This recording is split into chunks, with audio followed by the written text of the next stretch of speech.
આજની ધર્મકથા. પ્રણામ. 64 પ્રકારી પૂજા. એની 64મી પૂજા એટલે કે અંતિમ પૂજાની અંતિમ કેટલીક કડીઓ. અંતરાય કર્મ અને ફળ પૂજા. ગઈકાલ સુધી આપણે જોયું કે પ્રભુને આપણે વિનંતી કરીએ છીએ અને બહુ સરસ શબ્દથી પૂજ્ય વીર વિજયજી મહારાજ સાહેબે પ્રભુ પાસે માંગણી કરી, ફળ પૂજા ફળ આપીએ. ભગવાન, અમને ફળ પૂજાનું ફળ આપો. શું આપો? જ્ઞાન મહોદય તે વર્યો રિદ્ધિ અનંત વિલાસી રે, અમે પણ તેહના આશીએ. તમે જે જ્ઞાનનો મહાઉદય તમને પ્રાપ્ત થયો, તમે પ્રાપ્ત કર્યો કેવળ જ્ઞાન સ્વરૂપે, અને એના દ્વારા તમે જે અનંત વૃદ્ધિના માલિક બન્યા છો, એ રીતે જે તમે ફળ મેળવ્યું છે એવા ફળના અમે પણ આશી છીએ, અમે પણ એને ઈચ્છીએ છીએ. તો પ્રભુ, અમારી ફળ પૂજાનું એવું ફળ અમને આપો કે અમે પણ આવા જ્ઞાનનો મહાઉદય પામીએ.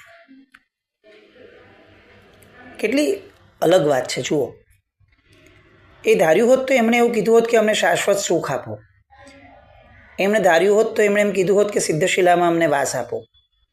એમણે ધાર્યું હોત તો એમણે એવું કહ્યું હોત કે અમને અજન્મા બનાવી દો. કેટલા બધા અલગ અલગ પર્યાયથી એમણે આ વસ્તુ માંગી હોત. અલબત્ત બધું છે અલ્ટિમેટલી એકનું એક જ, પણ આપણા આશયના આધાર ઉપર આપણને શું રૂચે છે એ નક્કી થાય. અહીંયા પૂજ્ય વીર વિજયજી મહારાજ સાહેબે ઉપર કીધેલી એક પણ વસ્તુ ન માંગી. એમણે માંગ્યું શું? કે જ્ઞાન મહોદય તે વર્યો, અમે પણ તેહના આશીરે. તો અમે જ્ઞાનનો જે મહાઉદય મેળવ્યો છે, અમે એ જ્ઞાનના આશી છીએ, અને અમને અમારી ફળ પૂજાના ભેટ સ્વરૂપે પ્રભુ અમને મહાજ્ઞાનનો ઉદય આપો. જ્ઞાની માણસ, એની ઓળખાણ આ છે. એની માંગણીમાં પણ દરેક જગ્યાએ જ્ઞાનની કિંમત આપણને સમજાશે. અને એવું નથી કે આ પૂજ્ય વીર વિજયજી મહારાજ સાહેબની પરંપરા હશે. અનંત જ્ઞાનની પરંપરા છે. તમે જુઓ, શાસ્ત્રકાર ભગવંતોએ દરેક જગ્યાએ ભગવાનને કેવળ જ્ઞાન પ્રાપ્ત થયું, ભગવાન કેવળ જ્ઞાની થયા, અથવા આમને કેવળ જ્ઞાન પ્રાપ્ત થયું, કેવળ જ્ઞાન પ્રાપ્ત થયું. વારંવાર આ શબ્દને એટલા માટે ઉચ્ચાર કર્યો કે આપણને સૌથી પહેલી જ્ઞાનની કિંમત સમજાય. જીવ કર્મથી એક્ઝેક્ટ જે મુમેન્ટે, જે સમયે, ક્ષણપણની જે સમયે ડિટેચ થાય છે, સૌથી પહેલું એનું અનંત જ્ઞાન ઉદયમાં આવે છે. પછી અનંત દર્શન, પણ પહેલું અનંત જ્ઞાન. એનો અર્થ શું થયો? આ વીર વિજયજી મહારાજ સાહેબ આપણને શું સમજાવવા માંગે છે આવું કહેવા દ્વારા? કે તમે જેમ જેમ જ્ઞાનનો ઉદય વધારતા જશો, તેમ તેમ કર્મથી મુક્ત થતા જશો, અને જેમ જેમ જ્ઞાનનો ઉદય પૂર્ણ થશે, તેમ તેમ અંદરથી કર્મથી પૂર્ણ મુક્તતા અનુભવાશે. જ્ઞાનની પ્રાપ્તિ અથવા જ્ઞાનનું પ્રકટીકરણ અને મુક્તિ, આ બંને જોડાયેલા છે. આપણે આટલા વર્ષોથી ધર્મકથાની ધારામાં છીએ, સૂત્રાર્થ રહસ્યોની ધારામાં છીએ. હંમેશા એક આશયપૂર્વક આ વસ્તુ રહી છે કે જ્ઞાનની વૃદ્ધિ થાય, માહિતીની વૃદ્ધિ નહીં, જ્ઞાનની વૃદ્ધિ. અને વૃદ્ધિ પણ કયા અપેક્ષાએ થાય? કે આપણે ભીતરમાં ઉતરીએ, આપણને બહારનું નોલેજ વધી જાય અને આપણે લોકોને કહી શકીએ કે હું વિદ્વાન છું. એ આપણો આશય ક્યારેય ન હોઈ શકે, કારણ કે એની કિંમત કોડીની પણ નથી. અભવ્યનો આત્મા ઢગલો આવું જ્ઞાન મેળવીને વહી જાય છે, કાંઈ ઉકાળી નથી શકતો. જ્ઞાન અંદરમાં જ્યારે ભીતરમાં ઉતારે છે, આપણને આપણા જ અભ્યંતર જગત તરફ વાળે છે, ત્યારે જ એની ખરી કિંમત થાય છે. મને આવડી ગયું એટલે 4 માણસની વચ્ચે હું પ્રૂવ કરું કે મને આ વસ્તુનું નોલેજ વધારે છે, આ મારું અજ્ઞાન છે, આ જ્ઞાન નથી. કારણ કે જ્ઞાનનું અભિમાન એ પણ અજ્ઞાન છે. અને જ્ઞાન છે એનો વટ દેખાડવાની ઈચ્છા એ પણ અજ્ઞાન જ છે. તો અહીંયા વીર વિજયજી મહારાજ સાહેબ આવા જ્ઞાનની માંગણી કરે છે. અમે પણ તેના આશીરે. એ પછી આગળ દ્રષ્ટાંતની વાત કરે છે. કીર યુગલ શું દુર્ગતા નારી જીમ શિવ પામી રે, અમે પણ કરશું તે હવી ભક્તિ ન રાખું ખામી રે. આ દ્રષ્ટાંત આપણે જોયું હતું. પોપટનું યુગલ અને યુગલી અને એક દુર્ગતા નારી, દુર્ભાગી નારી છે. એ સ્ત્રીએ સાંભળ્યું કે ક્યાંક ફળ પૂજા કરવાથી આવો ઉત્તમ લાભ મળે, ફળ લાવવું ક્યાંથી? એટલે એણે પોપટ પોપટી પાસે માંગ્યું. આ લોકોએ જોયું કે ભાઈ આપણે એને આપીએ છીએ તો જો એ કેટલી ખુશ થાય છે, અને બંને પરસ્પર નક્કી કરે છે કે તો આપણે પણ ફળ પૂજા કરીએ. અને પોપટ અને પોપટીના ભવની અંદરમાં જીવન પર્યંત ફળ પૂજા કરવાના આધારે એ લોકો મુક્તિગામી બન્યા એના પછીના બહુ જ નિકટના ભવમાં. તો ભગવાન જો આ બધા જ ફળ પૂજાના આધાર ઉપર જ, નિતાંત ફળ પૂજાના આધાર ઉપર, એ પોપટ અને પોપટી રોજ દેવવંદન નહોતા કરતા, 5 તિથિ પૌષધ નહોતા કરતા, તપશ્ચર્યા કોઈ નહોતા કરતા. એમણે એક યોગને એટલો બધો દ્રઢપણે સેવ્યો, એટલી બધી શ્રદ્ધાનપૂર્વકની એ સેવના હતી કે એમનો મોક્ષ થયો. અલબત્ત એવી કોઈ વાત નથી કે કોઈ પણ યોગોની ઉપેક્ષા છે, પણ મૂળ વાત એ છે કે જે પણ યોગ કરીએ એ યોગનું દ્રઢ શ્રદ્ધાન હોવું જ જોઈએ. હું 10 જગ્યાએ અડધો ફૂટનો ખાડો ખોદીશ તો કંઈ થવાનું નથી. એનો અર્થ એવો નથી કે ખાડો ન ખોદવો. એનો અર્થ એ છે કે જે પણ ખોદીએ એને ઊંડું ખોદીએ.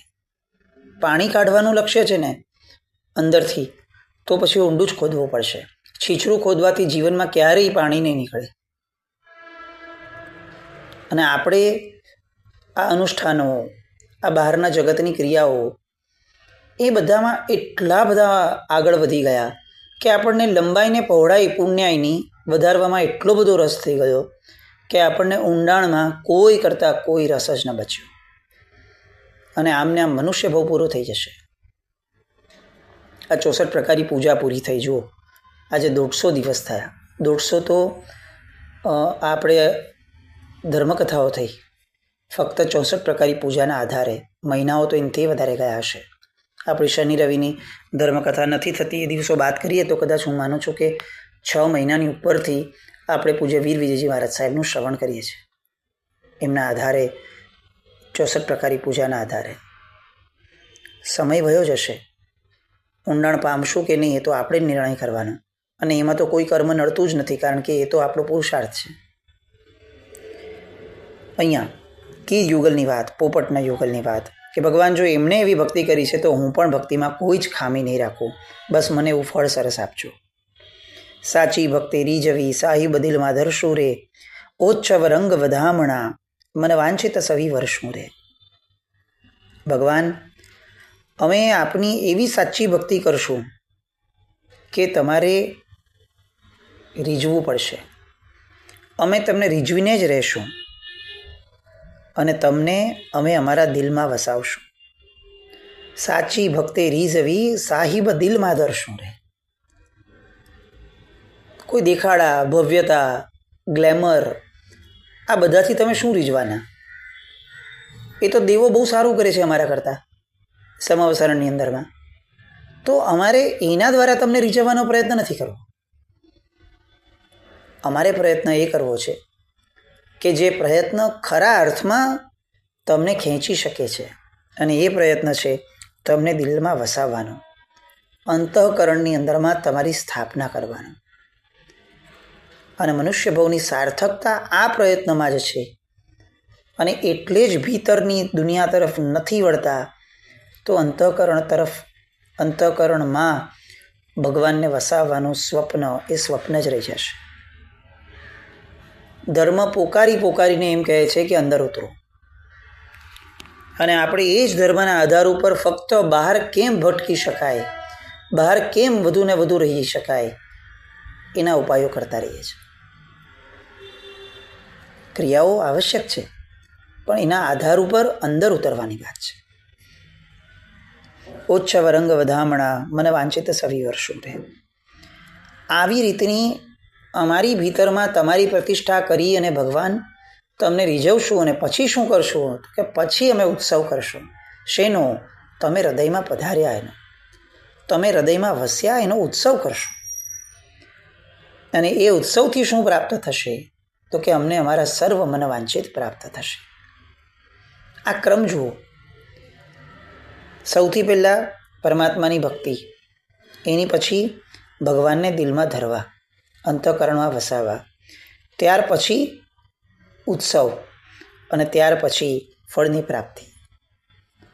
આપણી પદ્ધતિ જુઓ. આપણે ફક્ત ઉત્સવ અને ફળની માંગણી, ન દિલમાં ધરાવવાનો કોઈ આગ્રહ, ન ભગવાનની સાચી ભક્તિ કરવાનો આગ્રહ.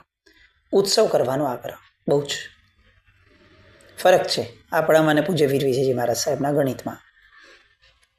અને 64મી પૂજાની સૌથી છેલ્લી કડી, કર્મ સુદણ તપતરુ ફળે, જ્ઞાન અમૃત રસ ધારા રે, શ્રી શુભ વીરને આશરે, જગમાં જય જયકારા રે. આ આખી 64 પ્રકારની પૂજા છે ને એ કર્મ સુદન તપના આધાર ઉપર કરી છે. આપણે આવતીકાલે એકવાર જોઈ લઈશું કે કર્મ સુદન તપ, આમ આગળ વાત થયેલી બહુ શરૂઆતમાં, કર્મ સુદન નામનો એક તપ વીર વિજયજી મહારાજ સાહેબે આ 64 પ્રકારની પૂજાના આધારે રચ્યો છે. એ કર્મ સુદન તપ જે કર્મના નાશ માટે છે, એનું વૃક્ષ ફળદાયક બને તો ત્યારે શું થશે? તો કે જ્ઞાન અમૃત રસ ધારા રે. ત્યારે અમારા અંતઃકરણની અંદરમાં જ્ઞાનરૂપી અમૃતની રસધાર વહેશે. ફરી એકવાર જુઓ, છેલ્લી કડીમાં પણ વાત શું કરી? જ્ઞાનની. જ્ઞાની શું ગોઠડી? એ શું આપે? તો કે જ્ઞાન જ. જ્ઞાની માણસ મુખ ખોલશે તો પણ જ્ઞાનની જ વાત કરશે.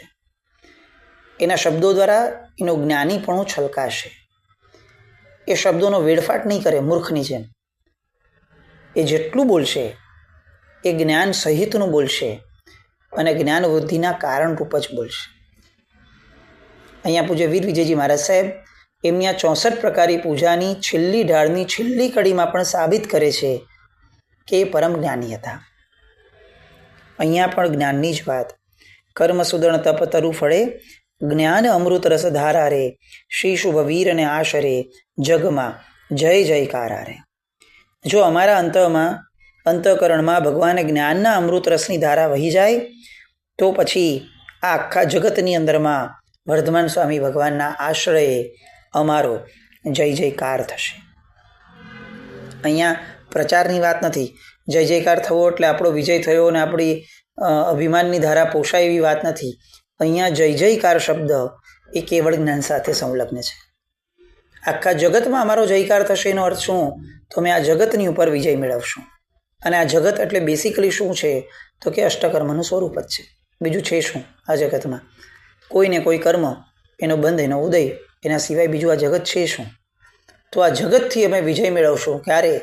જ્યારે અમારી જ્ઞાનરૂપી અમૃતની રસધાર અમારા અંતઃકરણમાં પ્રગટ થશે.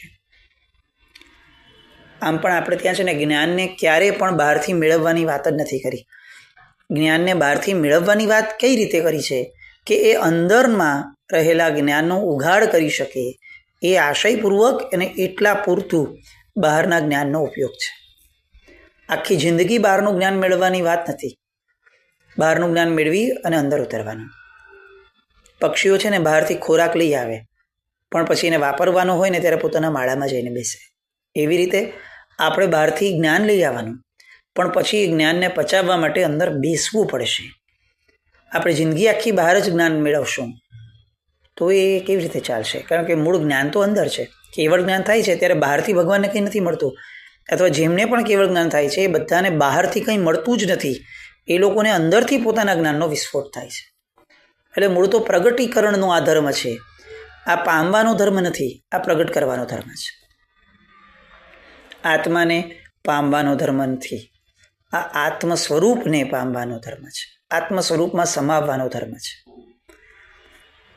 તો આ 64મી ઢાળની છેલ્લી કડી એની અંદરમાં શ્રી શુભ વીર અને આશ્રય, જગમાં જય જયકારા રે, આ કડી દ્વારા અહીંયા એ ઢાળ પૂર્ણ કરે છે.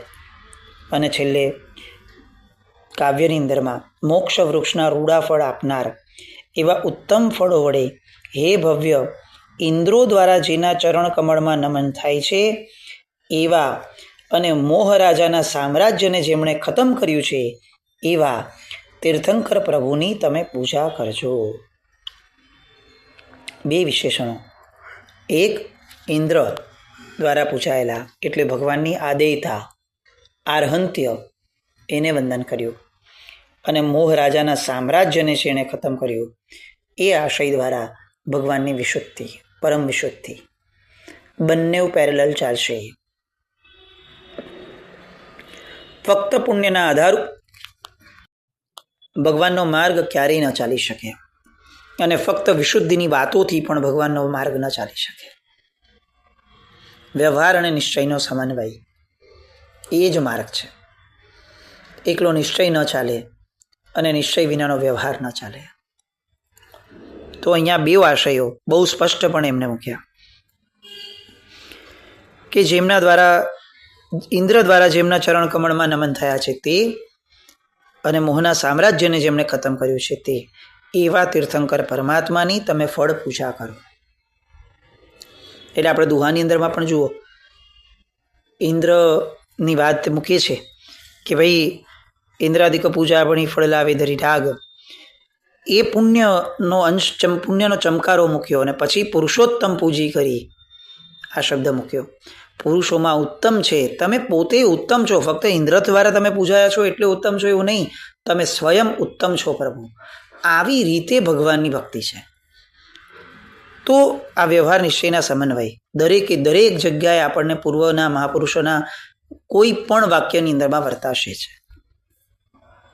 અને છેલ્લું કાવ્ય, શાંત રસના અમૃત રસથી મધુર અને અભય આપનારા અનુભવ નામના ફળ વડે અહિતરૂપી દુઃખને મટાડનારા આત્મિક હિતના વૈભવને આપનારા એવા સહજ સિદ્ધ પ્રભુને હું પૂજું છું. પેલું કાવ્ય એ આર્હંત્યનું હતું, અને બીજું કાવ્ય એ પ્રભુના સિદ્ધત્વનું છે. પણ અહીંયા બહુ સરસ વાત કરી કે ભગવાન કયું ફળ જોઈએ છે, તો કે મને અનુભવ નામનું ફળ જોઈએ છે. વિચાર નહીં, વિચારણા નહીં, માનસિકતા નહીં, સ્પંદન કે સ્ફૂર્ણા પણ નહીં, અનુભવ. આ અનુભવના આધાર ઉપર સમ્યક દર્શન ઊભું છે. વાતો કરનારને સમ્યક દર્શન હોય એવું જરૂરી નથી. જેને અનુભૂતિ છે, જેને અનુભવ થયો છે, એને સમ્યક દર્શન છે. તો સમ્યક દર્શનની પ્રાપ્તિનું બેરોમીટર અનુભવ છે, અને અનુભવ વ્યક્તિ સ્વયં કરી શકે છે. એટલે જ બીજા કોઈના સમ્યક દર્શન વિશે આપણે પોતે કમેન્ટ કરી શકીએ એવી આપણી સ્થિતિ જ નથી, જ્યાં સુધી આપણે જ્ઞાની નથી. અહીંયા ફળ પૂજા વડે શું માંગ્યું, શેનું ફળ માંગ્યું, તો કે ભગવાન મને અનુભવરૂપી ફળ આપો, મને અંદરમાં ઉતરવાનું ફળ આપો. હું મારા ભીતરી જગતની અંદરમાં ઉતરતા ઉતરતા ઉતરતા મારા કર્મોને સફાયો કરતા કરતા કરતા એક ક્ષણ એવી આવશે કે જ્યારે મારું આત્માનું સંવેદન એ મારા આ બહારની સપાટી સુધી પહોંચશે. એ મારો અનુભવ. હું આત્મા છું. આવી અંદરમાં મારું બોલવાપણું નહીં, પોપટની જેમ રટવાપણું નહીં કે હું આત્મા છું. મારી પોતાની એક સંવેદના, એક અનુભૂતિ એ મને પ્રાપ્ત થાય. આવું ફળ ભગવાન મને ફળ પૂજાના ભાગ સ્વરૂપે આપો. અને આવી સરસ મંગણી દ્વારા છેલ્લે ઓમ રેમ શ્રી પરમ પુરુષાય પરમેશ્વરાય જન્મ જરા મૃત્યુ નિવારણાય અષ્ટકર્મોચ્છેદનાય શ્રીમતે વીર જિનેન્દ્રાય ફલમ યજામહે સ્વાહા. 8 કર્મનો ઉચ્છેદ કરનાર એવી ફળ પૂજા હે ભગવાન હું આપને સમર્પિત કરું છું. અદ્ભુતતમ આખીને આખી રસધાર 64 પ્રકારી પૂજા એ આજે અહીંયા આપણે પૂજ્ય વીર વિજયજી મહારાજ સાહેબની કૃપાથી પૂર્ણ કરી. આમ આપણને એટલી બધી સંવેદનાઓ જાગે કે કહેવા માટે કદાચ શબ્દો ઓછા પડે. આ 150 દિવસની અંદરમાં આપણે જે માણ્યું છે, કદાચ એવું લાગે કે વીર વિજયજી મહારાજ સાહેબ ન હોત તો આપણને આપણી ક્રિયાના કેટલા બધા એવા સ્વરૂપો કે જે દૂર કરવા જેવા હતા, જે પામવા જેવા હતા, આ બંનેઓ આપણને કોણ સમજાવત? અને એમની એ પરમ કૃપા કે કાવ્યાત્મક સ્વરૂપે એમણે 8 કર્મોના સ્વરૂપ આપણને સમજાવ્યા. અત્યાર સુધી બસ ફક્ત ઉપર છેલ્લી અષ્ટપ્રકારી પૂજા એને 50, 60, 70, 80 વર્ષથી આપણે પૂછતા આવ્યા હતા.